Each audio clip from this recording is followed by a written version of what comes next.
Marwadi university మంచి భవిష్యత్తు కోసం తెలుగు విద్యార్థులు ఇష్టపడే యూనివర్సిటీ. కాల్ 9059052378 905990. ఘటన చోటు చేసుకుంది. ప్రేమోన్మాది దాడి చేయడంతో ఒక కన్న తల్లి తన ప్రాణాలు పోగొట్టుకోవడమే కాదు, ఇప్పుడు ఆ యువతి కూడా ప్రాణాలతో పోరాడుతుంది హాస్పిటల్లో ట్రీట్మెంట్ తీసుకుంటూ. అసలు ఎవరు ఈ ప్రేమోన్మాది, ఏం జరిగింది, ఈ విషయాలు అడిగి తెలుసుకుందాం. యువతి తాలూకా బంధువులు అయితే మనతో పాటు ఉన్నారు. మీరేమవుతారండి అమ్మాయికి? నేను అమ్మాయికి అయితే నేను పిన్ని అవుతానండి. అమ్మాయి పేరు, ఫ్యామిలీ డీటెయిల్స్? తన పేరు దీపిక అండి. యాక్చువల్ గా వాళ్ళది నేటివ్ ప్లేస్ వచ్చి శ్రీకాకుళం దగ్గర. వాళ్ళు ఇక్కడ జస్ట్ వాళ్ళ ఫాదర్ వర్క్ చేస్తారు కాబట్టి ఇక్కడికి వచ్చేసారు. ఇలా వచ్చేసి ఇప్పుడు చనిపోయిన ఆవిడ కూడా మాకు అక్క అవుతుందండి. అమ్మాయి కూడా ఇంక జస్ట్ నర్సింగ్ మొన్ననే కంప్లీట్ చేసిందండి. అమ్మాయి ఇంక ఇప్పుడు జాబ్ ట్రయల్స్ లో ఉంది. ఈ లోపే ఇలా చేశారు. అంటే ఎందుకు జరిగింది అనుకుంటున్నారు? అంటే ప్రేమ ఏదైనా నడుస్తోందా? పెళ్లికి నిరాకరించడమా ఏంటి? యాక్చువల్గా వాళ్ళిద్దరు రిలేషన్ లో ఉన్నారు మ్యామ్.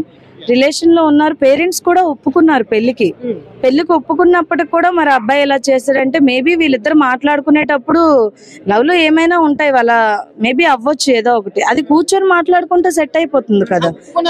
పేరెంట్స్ కూడా ఒప్పుకున్నారు. వాళ్ళ ఇంకా అమ్మాయి చిన్నపిల్ల, 20 years. ఆ 20 years అమ్మాయి ఎలా ఆ 20 years అమ్మాయి ఎలా మేడం ఇప్పుడు పెళ్లి చేసుకుంటది? సో మేబీ పేరెంట్స్ కొంచెం టైం అడిగారు. అదే అబ్బాయికి నచ్చలేదు. వీళ్ళు కూడా చాలా పూర్ ఫ్యామిలీ కదా, వీళ్ళు కూడా టైం అడిగే గ్యాప్ లోనే ఇలా చేశారు. వీళ్ళిద్దరు పిల్లలు మేడం. అబ్బాయి బీటెక్ చదువుతున్నాడు, పాప రీసెంట్ గా నర్సింగ్ చేసింది. బావగారు కూడా కార్ డ్రైవర్, అక్క హౌస్ వైఫే. అతను కార్ డ్రైవింగ్ చేస్తూ పిల్లల్ని చదివిస్తూ ఇంతవరకు తీసుకొచ్చారు. ఇప్పటికిప్పుడే పెళ్ళి అంటే అతను చేస్తూ కూడా ఆ మాత్రం అతని ఏజ్ కూడా ఇంక 20. సో కొంచెం టైం అడిగారంటే ఇప్పుడు మాకు కూడా ఇంక క్లారిటీగా తెలీదు. ఇప్పుడు పాప హాస్పిటల్లో ఉంది. అమ్మాయి వస్తే గానీ మనకి కరెక్ట్ అయిన ఇన్ఫర్మేషన్. అసలు ఈ ప్రేమోన్మాది డీటెయిల్స్ ఏంటి? అతను ఏం చేస్తుంటాడు? 6 years నుంచి రిలేషన్ లో ఉన్నప్పుడు కుటుంబ పరిస్థితి ఆల్మోస్ట్ ఈ అమ్మాయి తాలూకా కుటుంబ పరిస్థితి కూడా తను అర్థం చేసుకుని ఉండాలి. బట్ ఎందుకు ఇలా దారుణంగా ఊడిగట్టాడు? ఆ అబ్బాయిది పాలకొండ దగ్గర నందివాడ గ్రామం అంట మ్యామ్. అక్కడ అబ్బాయి కూడా ఏం చేయట్లేదంటే జస్ట్ విలేజ్ లో ఉండే అతనే ఇలా సిటీకి వచ్చి ఎవరు లేని టైంలో చేశాడంటే ఇంకా విలేజ్ లోనే అబ్బాయి ఎంత చేయొచ్చు మేడం? ఇలా అని తెలిసింది. 6 years లో ఉంటున్నారని. మీరు పైకి వెళ్ళి చూసారా? వెళ్ళి చూసాను మ్యామ్. నాకు లోపలికి అయితే అలౌ చేయలేదు కానీ బయట నుండి చూసాను. అక్క అంతా మొత్తం రక్తపు మడుగులో పడి ఉందండి. ఆవిడ ఫేస్ కూడా కనిపించలేదు. అంత దినిగా అంత క్రూరంగా ఎలా మేడం అసలు చంపుతారు మనుషుల్ని? ఏం న్యాయం కోరుతున్నారు? ఇంత దారుణంగా ప్రేమ పేరుతో ఇంత పాశవికంగా ప్రవర్తిస్తున్నటువంటి వీళ్ళ విషయంలో ఎలాంటి న్యాయం కోరుతున్నారు? న్యాయం అయితే తప్పకుండా జరగాలి మ్యామ్. ఎందుకంటే ఈ రోజుల్లో అబ్బాయిలు వాళ్ళకి నచ్చినట్టు ప్రవర్తిస్తున్నారు. ప్రేమించడం తప్పు కాదు, ప్రేమించండి, పేరెంట్స్ తో మాట్లాడండి, పెళ్లి చేసుకోండి. అంతేగాని దానికోసం ఇలా పేరెంట్స్ ని చంపేటంత ఇలా అయితే ఇలాంటివన్నీ నడి రోడ్డు మీద ఉరి తీసేసినా సరే తప్పులేదు మేడం. ఒప్పించుకునే ఓపిక లేకపోతే వెయిట్ చేయాల్సినంత ఓపిక కూడా లేకుండా ఆ మాత్రం అంత ఓపికే లేనివాడు ఇంక రేపు పొద్దున్న అమ్మాయిని ఎలా చూసుకుంటాడండి? అసలు అంత ఓపిక లేదు. అసలు ఈ ఫ్యామిలీకి కూడా చాలా న్యాయం చేయాలి మేడం. ఇది సీఎం సార్ వరకు వెళ్ళి చేరాలి. అబ్బాయికి చాలా కఠినంగా శిక్ష పడాలని కోరుకుంటున్నాను. ఏంటి మీకు తెలిసిన డీటెయిల్స్? నేను చిన్న అవుతానండి. మేము బ్రిక్ వర్క్ పని చేస్తున్నాము. అమ్మాయి పేరు లక్ష్మి. మేము బ్రిక్ వర్క్ పని చేసుకుంటుంటాము. మాకు 12:30 ఫోన్ వచ్చింది మేడం. ఫోన్ వచ్చిన టైంలో ఏమిటంటే మా ఇంకో పెద్దోళ్ళు ఉన్నాడు, సింహాచలం అతను. మా అయ్య నువ్వు అర్జెంట్గా రావాలి అని అన్నాడు. ఏమంటే దీపిక నిన్ను మీ పాప లక్ష్మిని చంపేసి వెళ్ళిపోయాడు అని అన్నాడు. ఏంటి చంపేయడం ఏంటో, మొన్నే మాట్లాడారు కదా, మరి ఇచ్చేస్తున్నారు కదా పెళ్లికి అవసరం మనిషి అంటే ఆయనకి ఇప్పుడే అడిగిన వెంబడే పెళ్లి చేసేయాలట. పెళ్లికి నిరాకరించినందువల్ల చంపేసి వెళ్ళిపోయాడు. అంటే మరి డబ్బులు ఫైనాన్స్ ఇబ్బంది ఉంటుంది కదా, ఒక 6 నెలల్లో 1 సంవత్సరమో గ్యాప్ ఉంచితే చేసేస్తాం బాబు, మరి పాపకు కూడా మరి ఏజ్ చాలదు, చదువు ఇంకుంది, అయిపోయిన తర్వాత చేసేస్తామంటే ఒప్పుకోవట్లేదు. ఊకొట్టిన తర్వాత మళ్ళీ ఒక 20 days ముందు వచ్చి ఇంట్లో భోజనం చేసి వెళ్ళిపోయాడు. ఈ వారం ఏమో వచ్చేసి చంపేసి వెళ్ళిపోయాడు. మరి పేరెంట్స్ కి కొంత టైం అడిగే రైట్స్ కూడా లేవా? అసలు లేకుండా లేదు. మరి అడిగాం టైం, ఒక 6 నెలల్లో 1 సంవత్సరమో ఈ టైం ఇవ్వు, పాపకి డిగ్రీ అయిపోతుంది, అప్పుడు నర్సింగ్ చేస్తుంది, నువ్వు కూడా ఎంతో కొంచెం జాబ్ ఏదో ఒకటి నీకు వస్తుంది, ఇద్దరు హ్యాపీగా బ్రతుకుతారు అన్నప్పుడు అప్పుడు మీకు ఇద్దరు కూడా కలిసి వస్తుంది కదా, బ్రతకగలరు అనేసి అంటే నాకు ఇప్పుడే పెళ్లి చేసేయాలి, నాకు పెళ్లి చేయకపోతే నీకు అలా చేస్తాను, ఇలా చేస్తాను, అలా చేస్తాను, మీకు మీ అమ్మకి అది చేస్తాను, మీకు బెదిరించడం ఇవన్నీ జరిగాయి. అక్కడ జరిగితే ఇక్కడ మరి విలేజ్ బ్రతకలేరు కదా, ఇక్కడికి వచ్చేసి ఏదో ఒకటి పని చేద్దాం అనేసి అంటే మా అల్లుడేమో రాజు డ్రైవర్, కార్ డ్రైవర్ చేస్తాడు, ఆమె హౌస్ వైఫ్ ఉంటుంది, ఆమెకి చాలా భయం లక్ష్మికి. ఈ దీపికేమో మరి ఉద్యోగం మీద లేదు కాబట్టి పిల్లల దగ్గర ఇక్కడ ఉండడము, వెళ్ళడము, రావడం, చేయడం జరుగుతుంది. ఈ లోపు వీడు ఎలాగ తెలుసుకున్నాడో ఇల్లు తెలుసుకుని వచ్చేసి చంపేసి వెళ్ళిపోయాడు. నెక్స్ట్ మంత్ చేస్తాం, బొట్టు పెట్టమని, నెక్స్ట్ మంత్ బొట్టు పెట్టేస్తామన్నారు. నెక్స్ట్ మంత్ బొట్టు పెట్టేద్దాము, మాకు క్రిస్టియన్ కాబట్టి ఈ మంత్ లో చేసుకోకూడదు, మాకు పిల్లలు ఎవరు కనుక మళ్ళీ నెక్స్ట్ మంత్ చేసేస్తామని అంటే చంపేసి వెళ్ళిపోయాడు. అది జరిగింది. మాకు 12:30, 1 గంటకి మాకు ఫోన్ వచ్చింది. ఫోన్ వచ్చి మేము పని ఒగ్గి నెల ఆగితే చక్కగా పెళ్లి జరుగును, 1 నెల ఆగితే పెళ్లి జరిగిపోను. ఏదో ఒక బాధపడి మాకు అందరూ 10-5 అడిగాడు, ఎంతో కొంత డబ్బులు అడ్జస్ట్మెంట్ చేస్తాము చేసి కట్నం అడిగాడు. కట్నం కాదు మరి చేయడానికి ఉండాలి కదా మేడం గారు, ఎంతో ఖర్చులకు ఉండాలి, కనీసం చేయాలంటే ఒక 5 lakhs 6 lakhs ఉండాలి, ఎంతో కొంత ఉండాలి.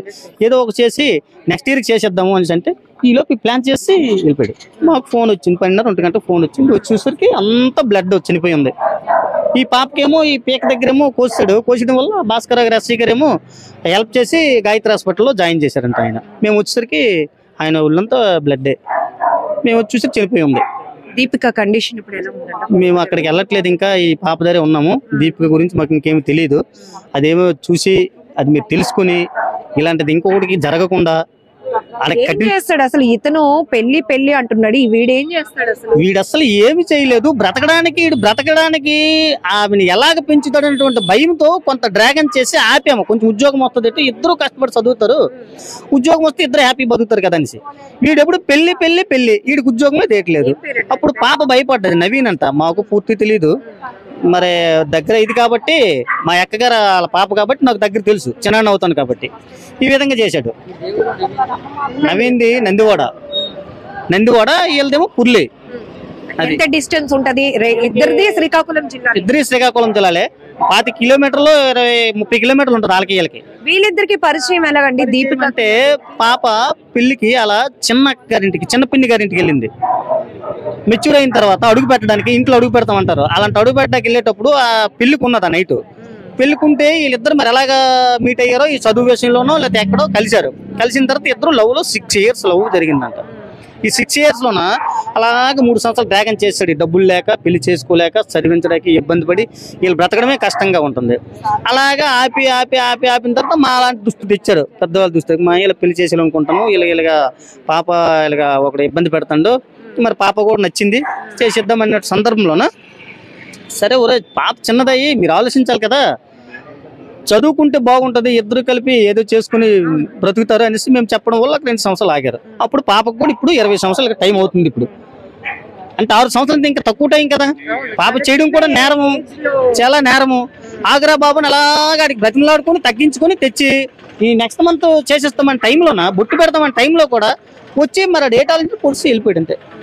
ఈ 6 ఏళ్లలో ఎప్పుడైనా ఇలాంటివి జరిగాయండి? బెదిరించడం గానీ, పెళ్లి చేయక అమ్మా నాన్నకి చెప్పేవాడట, అర్జెంటుగా నాకు పెళ్లి చేసేయాలి, మన ఇద్దరం ఇదేం కాబట్టి మనం పెళ్లి చేసుకోవాలి, పెళ్లి చేసుకోకపోతే నేను అలా చేసేస్తాను, లేకపోతే మీ అమ్మని చంపేస్తాను, నిన్ను చంపేస్తాను, ఇవి అనడం వల్ల అతను బెదిరిపోయి వాళ్ళ నాన్న మరి ఇంకేమైనా కేసులు పెడితే మళ్ళీ ఇబ్బంది అవుతుంది, ఇంకెలాంటి జరుగుతాయి అంటే ఆడు అనుకున్నట్టే జరిగిపోయి చేసాడు. పాపం భయపడినప్పుడు కూడా ఆడ పని చేసి వెళ్ళిపోయాడు. కేసులు ఏవి పెట్టకుండా సరే నెక్స్ట్ మంత్ చేసేద్దాం అన్నటువంటి ఉద్దేశంలో ఉన్నాం. అతను కూడా అప్పు పడితే సరేలే ఏదో ఒక బాధపడి చేద్దాము, మంచి ఒక 10,000 5,000 ఇస్తే ఎంతో కొంత అవుతుంది, చేసేద్దామని నిర్ణయంకి వచ్చిస్తే ఈ పని చేస్తాడు, వెళ్ళిపోయాడు. అలాంటికి ఎలాంటి శిక్ష మీరు విధిస్తారో? పోయిన ప్రాణాన్ని అయితే తీసుకురాలేం గానీ ప్రేమ పేరుతో ఇలాంటి దాడులు దిగడం, వాళ్ళు చనిపోవడం, ఇతరులని చంపడం, ఇలాంటి వాళ్ళకి ఇలాంటి ఘటనలు మళ్ళీ రిపీట్ కాకుండా ఉండాలంటే ఏం న్యాయం కోరుతున్నారు? ఇలాంటి వాళ్ళకి మిడిల్ ఫ్యామిలీకి ఇలాంటి జరిగేటప్పుడు పెద్దలు అయితే ఏమైనా చేయగలరు. అలాంటి మిడిల్ ఫ్యామిలీకి ఇలాంటి జరిగితే ఎవరూ చేయలేని పరిస్థితి, లేడీస్కి ఎటువంటి ఇది కూడా రక్షణ లేనటువంటి పరిస్థితి అవుతుంది. అందుచేత అలాంటి సందర్భంలో వాళ్ళకి ఏం చేయాలంటే ప్రాణం ఉంటూ ఎదుటివాడు భయపడేలాగను అటు భూమి మీద బంగినట్టు కాలు తీసి సీఎం గారి దిష్టి వరకు కూడా వెళ్ళి ఎంత కఠిన చర్య చేస్తే ఇంకొకరికి పరిస్థితి జరగదనేసి మేము కోరుకుంటున్నాం. మీరు న్యాయం చేయాలని మేము కోరుకుంటున్నాం. ఇక్కడ ఏం జరిగింది అనేది మాకు క్లారిటీగా తెలీదు. కాకపోతే ఇప్పుడు నేను అక్కడ పైకి వెళ్ళి చూసేటప్పటికి ఆవిడ రక్తపు మడుగులో పడి ఉంది. ఆవిడ ఫేస్ కూడా కనిపించట్లేదు, అలా తిరిగి పడి ఉంది. చాలా ఘోరంగా క్రూరంగా చంపేశాడు సార్. ఆ పాపకు కూడా పేక్ కోసేసారంట. ఆ అమ్మాయిని కూడా పోలీస్ సార్ తీసుకెళ్లి హాస్పిటల్లో జాయిన్ చేశారు. ప్రస్తుతం పాప అయితే సేఫ్ లోనే ఉందంట. కాకపోతే వాళ్ళ మమ్మీ మాత్రం చనిపోయిందండి. అలాంటి వాళ్ళని మాత్రం కఠినంగా శిక్షించాలి సార్. అంటే వాళ్ళిద్దరు లవ్ లో ఉన్నారంట. అది ఫ్యామిలీ కూడా ఒప్పుకుంది వాళ్ళ పెళ్లికి కూడా. ఒప్పుకున్నప్పటికి కూడా అబ్బాయి ఎలా చేశాడంటే మరి దానికి రీజన్ ఏముంది అనేది మరి మాకు అంత క్లియర్ గా తెలీదు. ఆ పాప వచ్చి మాట్లాడితే గానీ మనకేమీ తెలియదు సార్. నేను అంటే ఇప్పుడు చనిపోయిన ఆవిడ మా అక్క అవుతారండి. ఇప్పుడు ఇతనితో ఎప్పటి నుంచి ప్రేమ నడుస్తుంది? పెళ్లికి అంటే ఇంతకు ముందు ప్రపోజల్ పెట్టున్నారా? యాక్చువల్లీ 6 years నుండి వాళ్ళ రిలేషన్ లో ఉన్నారని తెలిసింది మ్యామ్. ఆ రిలేషన్ లో ఉన్నప్పటికి కూడా ఫ్యామిలీ కూడా ఒప్పుకుంది. వాళ్ళ మమ్మీ డాడీ కూడా మ్యారేజ్ కి ఒప్పుకున్నారు. అయినప్పటికి కూడా మరి ఏమైందో తెలీదు. మేబీ వాళ్ళిద్దరి మధ్యలో ఏమైనా జరిగి ఉండొచ్చు. దానికోసం కూర్చొని మాట్లాడితే అయిపోయింది. కానీ ఇలా వచ్చి మనుషులను చంపేంతగా అబ్బాయి మారాడంటే ఇలాంటి వాళ్ళని రోడ్డు మీద తిరగనివ్వడం అసలు అంత మంచిది కాదు సార్. ఈ అమ్మాయి పేరేంటి? ఎడ్యుకేషన్ ఏంటండి? పాప పేరు దీపిక అండి. ఆ అమ్మాయి రీసెంట్ గానే BSc నర్సింగ్ చేసింది. సో యాక్చువల్లీ వీళ్ళు పూర్ ఫ్యామిలీ అండి. వాళ్ళకి ఎంతో కొంత తన ఫ్యామిలీ సపోర్ట్ ఇద్దామని చెప్పి ఇంకిప్పుడే వాళ్ళ లైఫ్ స్టార్ట్ అవుతున్నాయి. చిన్నపిల్లలే. ఆలోపే ఇలా జరిగింది. ఇప్పుడు వాళ్ళ ఫ్యామిలీకి పెద్ద దిక్కు అయినా తానే చనిపోయింది అక్క. ఇంకా వాళ్ళకి ఆడదిక్కు అనేదే లేకుండా పోయిందండి. వాళ్ళ నాన్నగారు కూడా కార్ డ్రైవర్ అండి. ఒక ఆఫీస్ లో కార్ డ్రైవింగ్ చేస్తున్నారు. వీళ్ళు అసలు చాలా బాబు కూడా ఇంకా చదువుతున్నాడు. ఇతను ఇప్పుడు ప్రేమలో ఉన్నటువంటి వ్యక్తి ఎవరు? అసలు ఏమైనా ఐడియా ఉందా ఎక్కడ వాడు అని? యాక్చువల్గా అబ్బాయిది అయితే శ్రీకాకుళం జిల్లా దగ్గర నందివాడ అని ఒక ఊరు ఉంటుంది మ్యామ్. అక్కడ అబ్బాయి రిలేటివ్ ఏం కాదు. మరి వీళ్ళిద్దరికి ఎలా పరిచయం అయింది అనేది కూడా తెలీదు. మేబీ కాలేజ్ లో or somewhere it is happen. కానీ మరి ఇంతవరకు వీళ్ళందరూ అయితే ఇక్కడ ఇది రెంట్ ఇంట్లో ఉంటున్నారు మ్యామ్. వాళ్ళ పిల్లల చదువుల కోసం మా బావగారు ఇక్కడ జాబ్ చేయడం కోసం వచ్చి వాళ్ళందరూ ఇక్కడ సెట్ అయ్యారు. ఇక్కడికి వచ్చి కూడా తను చంపాడు అంటే దానికి మేబీ పెద్ద రీజనే ఉంటుంది. లేదంటే ఆ అబ్బాయి ఇంకా ఉన్మాదిగా మారాడేమో.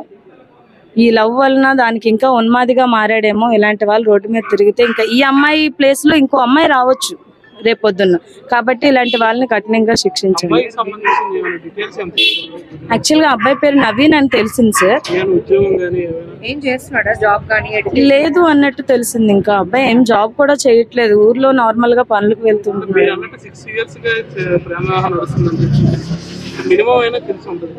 అంటే నాకు తెలియదు సార్. ఫ్యామిలీ వాళ్ళకి తెలుసు. వీళ్ళు 1 year అవుతుంది సార్. వీళ్ళ నేటివ్ ప్లేస్ కూడా శ్రీకాకుళం దగ్గర పుర్లి అని ఒక విలేజ్. అక్కడ నుండి ఇక్కడ బావగారు ఉపాధి కోసం అని ఇలా వచ్చేసారు. పిల్లల చదువులు అంతా అని చెప్పి వాళ్ళు ఇక్కడ 1 year అయ్యింది వాళ్ళు జస్ట్ సెట్ అయ్యి. ఇంకా ఈ లోపే ఇలా జరిగింది. ఇంత దారుణంగా ప్రేమించినటువంటి అమ్మాయి పైనే కాదు వాళ్ళ తల్లిని కూడా పొట్టన పెట్టుకున్నటువంటి వ్యక్తి ఎలా అంటే ఏం జస్టిస్ కోరుతున్నారు మీరు? నిజంగా మేడం, నిజంగా అంటే ఇప్పుడు వీళ్ళు చనిపోయినట్టు అని ఆలోచించకుండా ఏ పేరెంట్ గా మనం ఆలోచించుకుంటే ఇలాంటి వాళ్ళు నిజంగా కఠినంగా శిక్షించాలి సార్. ఇలా ఉంటే అసలు ఆడపిల్లలు తల్లిదండ్రులు ఎలా అండి రోడ్డు మీద తిరుగుతారు? మనకి ఎన్ని సెక్షన్స్ వచ్చినా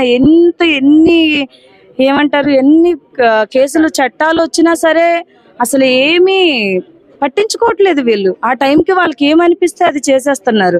ఎందుకంటే కూర్చొని మాట్లాడితే అయిపోయిన దానికి మనుషులను చంపేటంత వాళ్ళకి ఎలా వస్తుందండి? కఠినంగా శిక్షించాలి సార్. ప్రజలందరూ చూస్తుండగానే ఉరి తీసేయండి, ఏం పర్వాలేదు. ఇలాంటి వాళ్ళు బ్రతుకుంటే భూమికే భారం తప్ప ఏం లేదు.